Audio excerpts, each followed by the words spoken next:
So what do we have here? We have two gimbals. We have a Zion Crane, the latest version that I got a few days ago with my Alpha 6300 mounted on it. And on the DS1, which I've had for a year now with my RX10 Mark III mounted on it.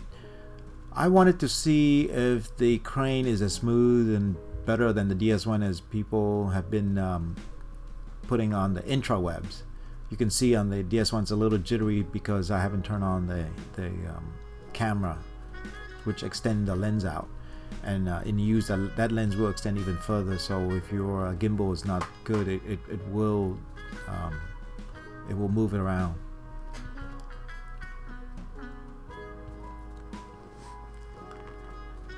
As you can see, I'm filming this with my DJI Osmo, which I don't use as much anymore because the image quality isn't what I'm looking for.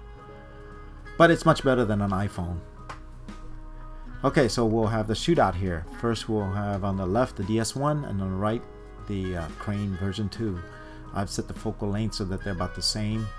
The picture profile, of course, are different.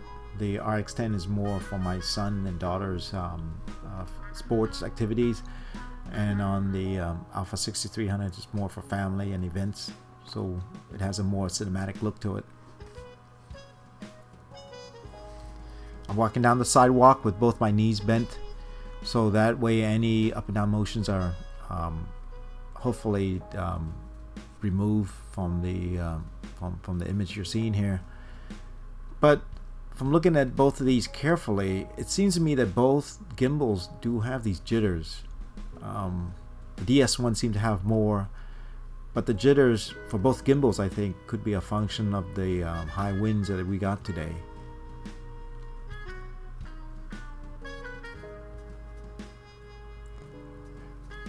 The thing I like about the DS1 is that it gives you a very organic look, more like a manual type gimbal, and it has that kind of authentic feel to it.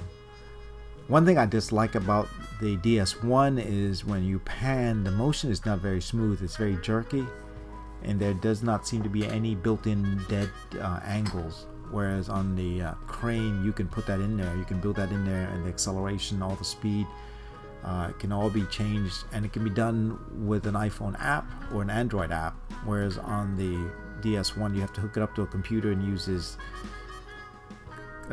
crazy software called Simple BGC, which isn't simple at all to tune.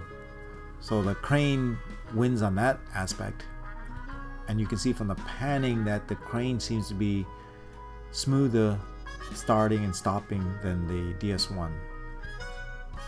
Here I am running up the hill, and you can see that the DS1 definitely has more jittery motion as it tries to compensate for my pounding footsteps, whereas the Crane doesn't show as much of that.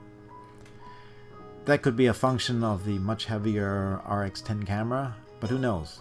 The Alpha 6300 has a cage and a big battery on it. And just to make sure that any motions are amplified, I've actually speeded this up about 110%, 120%, just so any motions amplified. And just to be fair, I'll go down the street and walk back up again, just to see what the two gimbals show. And again, you can see that the DS1 has a slightly more jitters than the Crane. But who knows? I could be biased because I just paid 600 and some change for this gimbal. So maybe I'm biased towards finding that it's a much better gimbal than the DS1.